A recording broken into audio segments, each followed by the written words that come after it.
Considero que hubo una apuesta inicial del gobierno, principalmente aquella promovida por el Ministerio de Educación,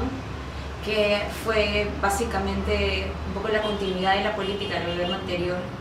que estaba enmarcada en promover el derecho a la igualdad y no discriminación como un contenido esencial de la currícula educativa, ¿no? El currículo educativo, que estaba en el ojo de la tormenta debido a una posición del extremismo religioso, planteaba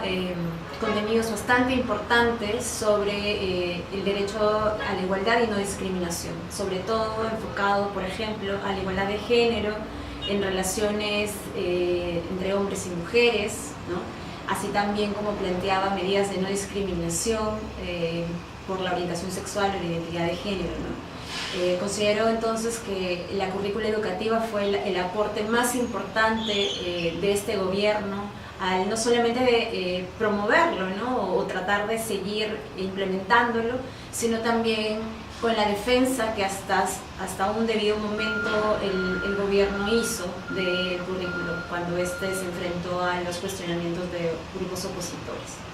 Considero que fue también aquellas vinculadas al sector educación.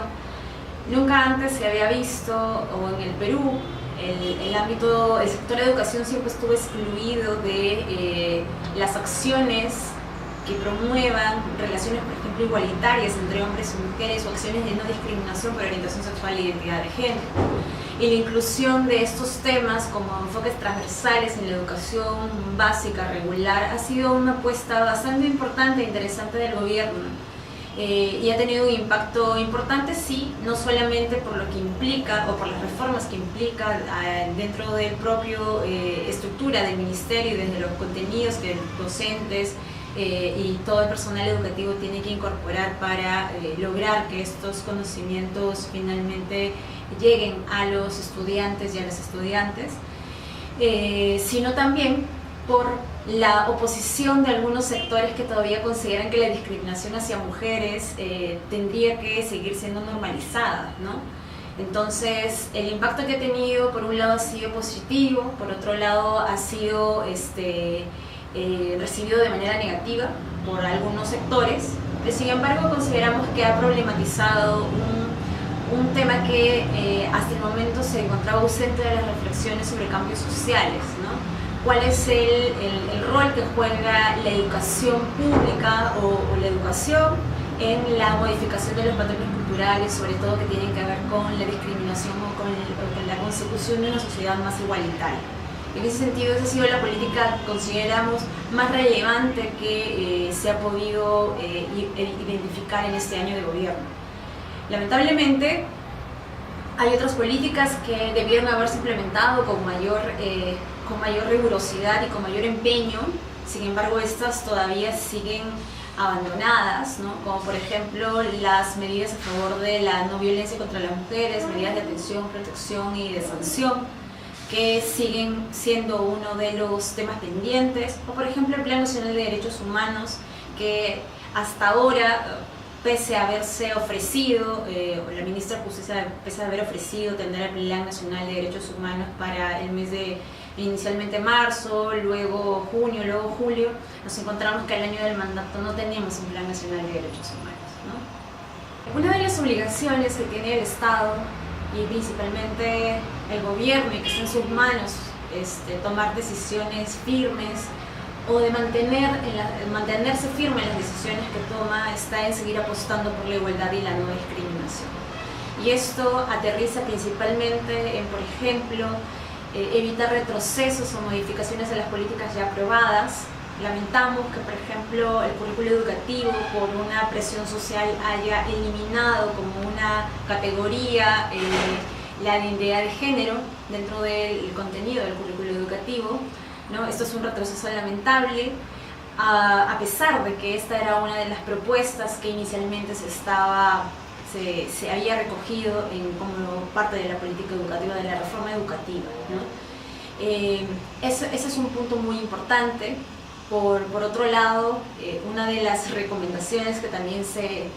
le haría o le hago al gobierno es que es necesario que se ponga mayor énfasis en identificar cuáles son las causas de los problemas de la violencia contra las mujeres y de la violencia contra las personas LGTBI, y tener una posición bastante favorable al respecto, ¿no? Lamentamos que el Congreso de la República, por ejemplo, haya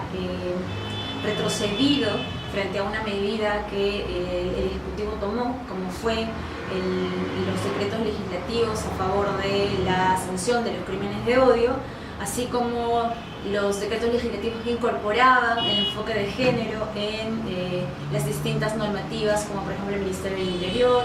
o distintos aspectos, ¿no? O en el sistema penitenciario, por ejemplo, ¿no? Estos son retrocesos absolutamente lamentables que ponen en cuestión y nos llevan a pensar sobre qué tipo de sociedad se está construyendo ahora y qué tipo de participación está teniendo el legislativo en las decisiones a favor de la igualdad y la no discriminación.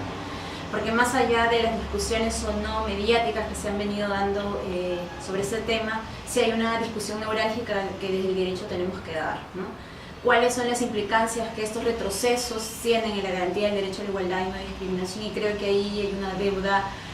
grande, no solamente desde el Ejecutivo, porque frente a las acciones del Legislativo tampoco se ve una respuesta un poco más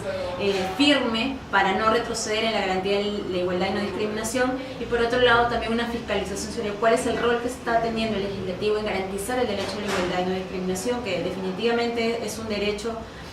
bastante abstracto muchas veces, pero del que el contenido tenemos que estar en constante vigilancia, ¿no? Y por otro lado, como último punto, no podemos permitir que continuemos un año más sin Plan Nacional de Derechos Humanos, y tampoco podríamos permitir, y el gobierno no debiera cometer o volver a cometer el error, ¿no?, de omitir a las poblaciones LGTB y a los derechos sexuales y reproductivos de las mujeres como uno de los contenidos esenciales del próximo Plan Nacional de Derechos Humanos. Todo ello con el objetivo de lograr un Perú más libre, más justo y más igualitario. Que este 28 de julio nos sirva para reflexionar un poco sobre eso.